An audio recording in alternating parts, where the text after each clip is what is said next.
In this video, I'm going to be discussing the 5 common misconceptions about Medicare. So if you'd like to learn more, stay tuned.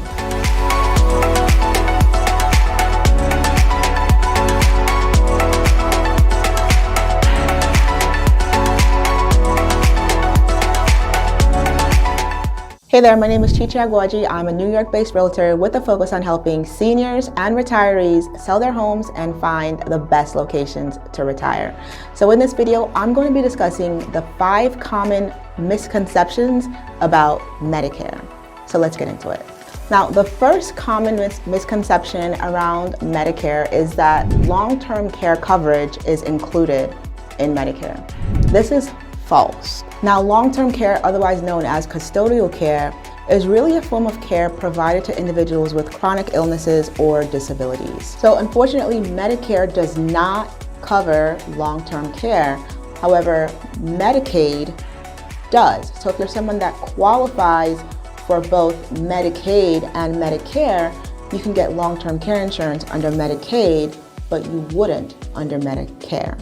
Another common misconception around Medicare is that you can enroll at any time. Now, while this is true, it's important to note that if you enroll after what's considered your initial enrollment period, you will be liable to a penalty. And this penalty actually goes up the longer you wait.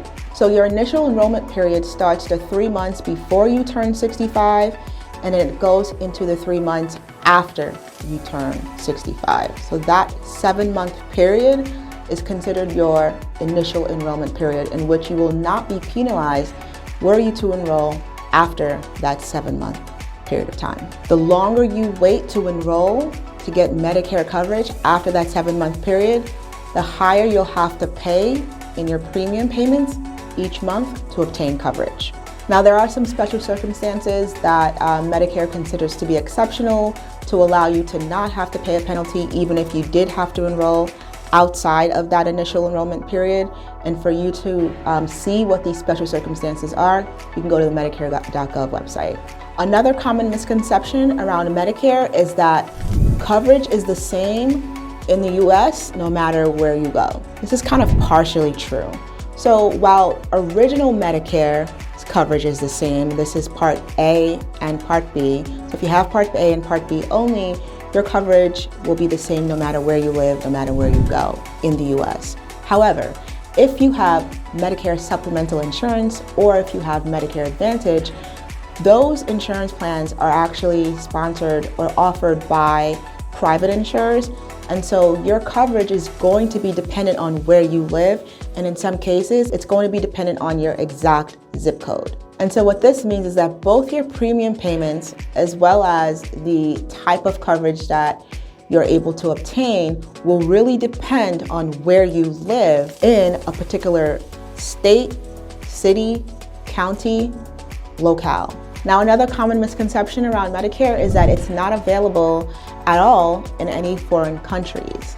And this is not true. Now, if you have original Medicare, there are 3 instances where you will be able to obtain coverage if you obtain care in a foreign hospital. Now, the first 2 instances have to do with either you live in the US or you're in the US for whatever reason and you become ill, and it just so happens that a foreign hospital is closer than a US hospital. So if you wanted to receive care, it'd actually be much faster for you to get to the foreign hospital than it would for you to go to the US hospital.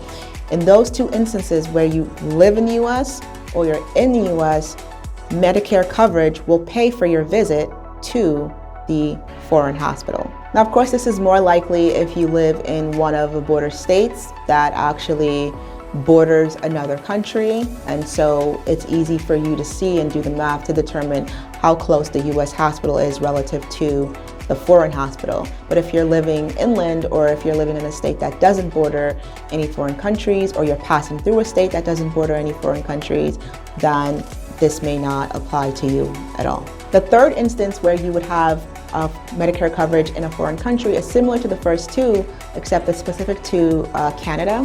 So if for whatever reason you're passing through Canada and you're heading to your US location and you become ill and you have to go to the hospital to receive medical care, If you find that the Canadian hospital is closer than a US hospital, again, in that particular instance, Medicare would contribute towards paying for your care if you were to go to the Canadian hospital.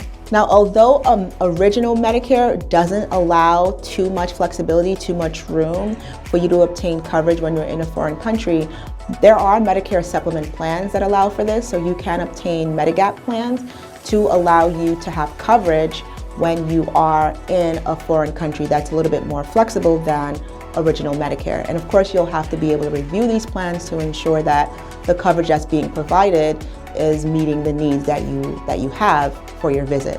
And the final common misconception around Medicare and Medicare coverage is that a pre-existing condition that you have prior to obtaining Medicare coverage is going to impact or affect your ability to obtain coverage. So you are guaranteed coverage if you apply for Medicare during any qualified enrollment period. And this is the case for original Medicare as well as any Medigap insurance plan or any Medicare supplement insurance plan. Both original Medicare as well as Medigap offer you enrollment periods that as long as you meet, you'll be able to obtain the best available rate regardless of your health status or pre-existing condition. Now, if you're someone who needs assistance applying for Medicare, or you want to figure out the best location to retire that offers you maximum Medicare coverage, feel free to click on the link below, enter your information, and I will be happy to assist you. All right, that's it for this video. I hope you enjoyed the video. I hope you learned something new, and I will see you in the next one.